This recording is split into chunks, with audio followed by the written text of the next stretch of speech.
In a locked storage room beneath a university museum, an old man sat alone with a piece of clay he had spent his entire life learning to read. He was 91 years old. For 62 years he had been, by the near-unanimous agreement of his peers, the one person on Earth who understood the first written language of human civilization better than anyone who had ever lived. And on that afternoon, with only one assistant in the room to witness it, he set down his own translation, the one printed in textbooks on 4 continents. And he said quietly, "I think I spent my whole life reading this backwards." Nobody outside that room heard him say it for another 2 years. When they finally did, most of them wished they hadn't. His name was Elias Halvorson, and if you have never heard of him, that is not an accident. It is the entire point of this story. Halvorson was born in 1897 in a small farming town, the kind of place nobody expects to produce a man who reshapes an academic field. He fell into ancient languages almost by chance, auditing a lecture on cuneiform as a bored young clerk with no formal training, and something about the wedge-shaped marks pressed in a 4,000-year-old clay caught him the way certain people get caught by mathematics or music, a hook in the mind that never lets go. Sumerian, the language of the world's first cities, had no living speakers, no grammar book, no dictionary, and no Rosetta Stone. Nobody handed it to him.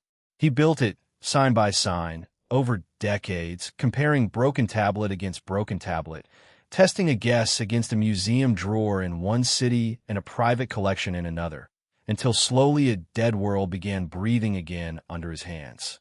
By the 1950s, he had become the field's undisputed authority. His translations were not one version among many. For most of the world, they simply were what the Sumerians had said. When a schoolchild anywhere read that the first written laws, the first schools, the first proverbs, and the first love poem all came out of a strip of land between 2 rivers, that fact reached them through Halvorson's hands, whether they ever learned his name or not. He wrote the book that made Sumer matter to people who had never heard of it, and for the next 30 years he was, without much competition, the most trusted voice on the oldest chapter of human history. Total authority is a strange thing to carry. It means that when you finally start to doubt your own work, there is no one above you to appeal to, and no one below you willing to hear it. If you go back through Halvorson's academic papers from the 1960s, you find small, strange things tucked into the footnotes, the kind of thing only someone reading closely would ever notice. A line here admitting that a particular term resists any true equivalent in a modern tongue. A parenthetical there, noting that a concept may not map onto our categories at all. Ordinary translators hedge like this constantly. It reads at first like professional caution, nothing more. But read them in sequence across 20 years, and the tone shifts. They stop sounding like footnotes and start sounding like a man quietly testing whether the ground under him is as solid as everyone assumes. By the late 1970s, colleagues who reviewed his later drafts described something closer to unease in his margin notes. Not confusion exactly, but a kind of persistent low static, as if you were trying to flag something and could not find the words that would make anyone else look up from their own work. Nobody had much reason to look up. His name held the field together. If his readings were solid, everything built on top of them was solid too, and nobody wants to go looking for cracks in their own foundation. He said it plainly, finally, in an interview in the early 1980s that almost nobody read at the time. A journalist had come expecting the usual charming stories, the world's oldest joke, the world's oldest customer complaint, the sort of warm anecdotes that made Halvorson good copy for decades. Instead, he got an old man choosing his words with unusual care. When I render a Sumerian line about the shaping of the world, Halvorson told him, I reach for English words like creation and world because those are the tools I have. I am no longer certain the people who wrote this line owned any concept resembling either one. The journalist waited for the walk back, the reassuring return to familiar ground. It never came. The piece ran in a small periodical, was read by perhaps a few hundred people, and vanished. To understand why that sentence should have detonated across the field instead of disappearing quietly, you have to understand what he was actually describing, because it was not a minor correction. Call it the category problem. Every translator, Halvorson included, works by reaching for the nearest word in their own language. If a passage seems to concern worship, you write worship. If it seems to concern gods, you write gods. These are simply the tools of the trade. And for most of his career, they served him well enough that millions of people believe they understood how the earliest civilization thought.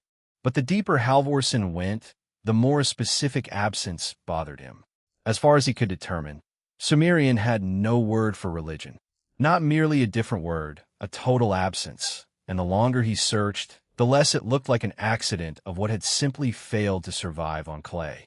There was no clean boundary in the language between the natural and the supernatural, and there was no term that corresponded to a miracle, which troubled him more than anything else, because a miracle only exists as an exception to an assumed ordinary, mechanical baseline. If the people writing these tablets carried no such fixed baseline to begin with, then the very concept of an exception to it had nowhere to attach. Not because they were too primitive to imagine it, but because their picture of reality was built along entirely different lines, ones our inherited vocabulary was never built to hold. He began cataloging the missing seams, sacred against secular, spiritual against material, divine set against human as opposite poles. These are not small ideas we could simply do without. They are load-bearing walls in how modern people sort the world, used so automatically that most of us never notice we're using them at all, the way nobody consciously calculates which way is up. Halvorson, who by then understood these people better than any living person, was arriving at a conclusion that genuinely frightened him. For the Sumerians, those walls were not there. Not a cruder version of the same categories. No such categories at all. Take the single word that mattered most, the one he had rendered thousands of times over his career as God.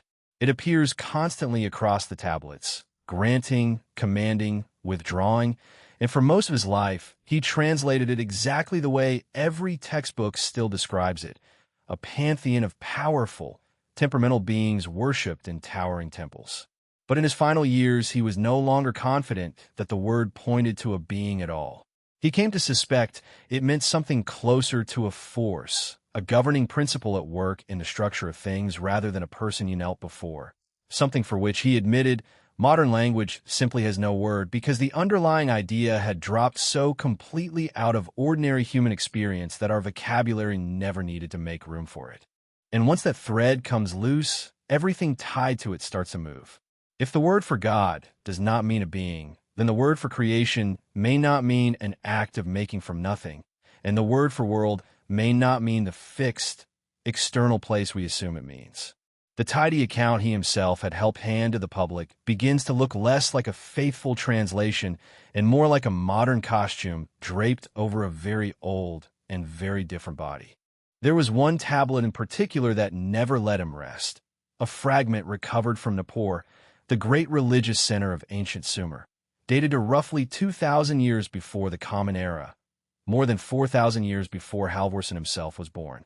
He first translated it in 1949, early in his career, confident and quick, and the reading he produced then was clean, expected, and conveniently exactly what everyone already believed, a dialogue in which divine beings hand the gifts of civilization down to a passive, undeveloped humanity, writing, law, agriculture, delivered from above to a species that had possessed none of it. It fit the existing story so neatly that it closed the case.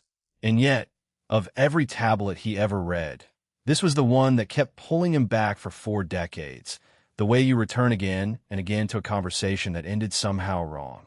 In the final year of his life, frail and aware that his time was short, he asked to see that tablet one last time. His assistant later described the day carefully, because it was not one she forgot. Halvorson did not bring his own published translation into the room with him. He asked for it to be left behind. He sat with the raw, unglossed original under a work lamp and, in her words, tried to forget everything he had ever decided it meant. For close to 3 hours, he said almost nothing, simply following the wedge marks as though encountering them for the first time, without the accumulated weight of 40 years of assumption pressing down on every sign. Then, without lifting his head, he said, very quietly, that he believed he had misread it from the start. The word he had rendered in 1949 as gift, he now thought, could just as easily be read as an awakening. The word he had rendered as the human recipient, passive and blank, carried an older shade of meaning closer to the sleeping one, the one not yet aware. And the word he had translated as God, the figure handing civilization down from above, could equally mean the one who is fully awake, the aware power, the mind that has come to itself. Shift those three words, and the entire passage turns over in your hands. It no longer describes divine visitors stooping down to lift helpless primitives out of the mud. It describes something else, civilization emerging not as a gift delivered from outside, but as the moment human beings became conscious of capacities they had carried all along and simply had not yet learned to use. He brought this reading to a handful of the field's other senior figures, expecting, at minimum, a serious argument. What he found instead, by his own later account, was closer to fear than disagreement. One veteran scholar reportedly told him this would unravel decades of published work, generations of doctoral dissertations built on the old reading, an entire structure of assumptions that the field had never questioned because it had never needed to. Another simply refused to engage with it at all, suggesting gently that Halvorson ought to rest. Only one colleague at a different institution sat with the new reading for a long while in silence, and finally admitted he had privately suspected something similar for years, but had never had the nerve to follow it as far as Halvorson just had. Neither man ever published anything about it. Halvorson died not long after, and the reinterpretation went with him into private letters and unfinished drafts rather than into any journal. Whether Halvorson was right is not something this video can settle for you, and it would be dishonest to pretend otherwise. What we do know from the ordinary, well-documented history of Sumerology is that ancient languages are genuinely this fragile to interpret, that translators really do face exactly this kind of category problem when the concepts embedded in a 4,000-year-old worldview simply don't line up with the concepts embedded in our own, and that the confident, tidy version of history most of us were handed in school is very often a simplified paraphrase sitting on top of decades of quiet, unresolved, scholarly argument that never made it into a textbook. So take the story less as a verdict and more as an honest question, because it is one worth sitting with regardless of how any single tablet gets read.